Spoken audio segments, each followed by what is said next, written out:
Elena had always thought New York was a city of collisions, languages brushing against each other on subway platforms, cultures blending in corner bodegas, traditions stitched together like a patchwork quilt.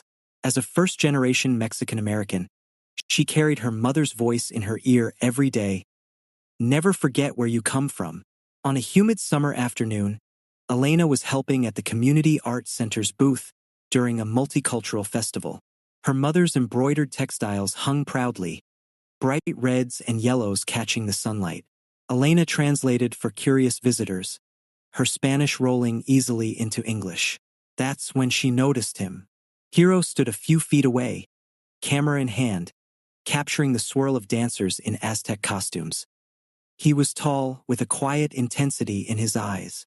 When Elena caught him photographing her mother's work, she smiled. "Beautiful, isn't it?" she said, gesturing to the fabric. Hiro lowered his camera. "Yes, it feels alive." His accent was soft, deliberate. They spoke briefly about art, about the festival, about how New York seemed to hold the world in its streets. Elena learned he was from Tokyo, here for graduate studies, though his family expected him to return soon to run their business. It was a conversation that should have ended there, but it didn't. Their relationship grew in quiet corners, coffee shops, late-night walks, whispered conversations in libraries. Yet, from the beginning, it was shadowed by the weight of family. Hiro's parents called often. His father's voice was stern, reminding him of duty. "The company needs you. New York is temporary. Do not waste time." His mother, though gentler, echoed the same refrain. "We have traditions, Hiro. You must honor them." Elena's family was no less demanding. Her mother, Rosa, believed love should strengthen roots, not pull them out. "A Mexican heart belongs with a Mexican heart," she said one evening, her eyes sharp as she stirred a pot of mole. Her father, quieter but firm, added, "He won't understand our struggles. He hasn't lived them." Elena tried to argue. "But isn't love about understanding?" Her mother shook her head. "Love is about survival, about keeping our people strong."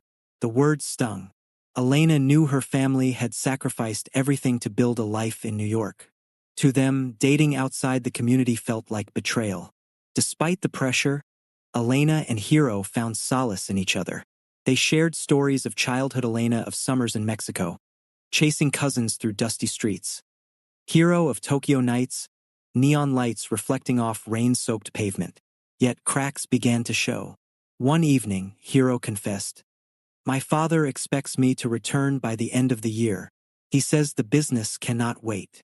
Elena's heart sank. "And what about us?" Hiro hesitated. "I don't know." At the same time, Elena's mother grew colder. She stopped asking about Hiro, stopped inviting Elena to family gatherings when she knew he might come. "You're forgetting who you are," Rosa said one night. "You're forgetting us." Elena felt torn in two directions between the man she loved and the family that had shaped her. The breaking point came when Hiro's parents visited New York. Hiro, desperate to bridge the gap, suggested a dinner his parents and Elena's family together. Elena agreed, though dread filled her chest. The night arrived. The table was set in Elena's apartment, a mix of cultures laid out. Sushi rolls beside tamales, sake poured next to horchata. At first, there was polite silence. Hiro's parents, dressed formally, offered gifts wrapped in delicate paper. Elena's family, more casual, insisted on warmth, hugging, laughing, speaking loudly in Spanish. But the differences soon became sharp edges. Hiro's father spoke in Japanese, his words translated haltingly by Hiro. Elena's mother responded in Spanish, her tone defensive. Misunderstandings piled up, gestures misread, traditions clashing. When Rosa offered food with her hands, Hiro's father stiffened, seeing it as improper. When Hiro's mother bowed slightly, Elena's father misinterpreted it as distance. The air grew heavy. Finally, Rosa said, "Do you see, Elena? They don't understand us." Hiro's father, equally stern, replied through Hiro, "This relationship distracts him from his duty." The words hung like knives.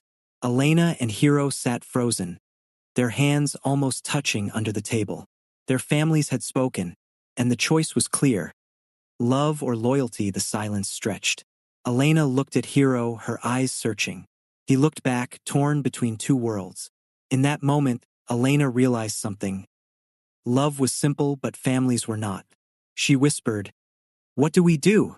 Hero's hand finally found hers beneath the table. "We choose," he said softly. The screen of their story fades to black here because the choice is not for them alone. It is for every viewer, every listener, every person who has stood between love and tradition. Later, Elena would write in her journal, "Love is not betrayal. Love is a bridge. But sometimes, bridges burn before they are crossed." And Hero, in a letter to his parents, would write, "Duty is heavy, but so is the heart. I cannot carry both forever." Their story remained unfinished, suspended in that dinner's silence.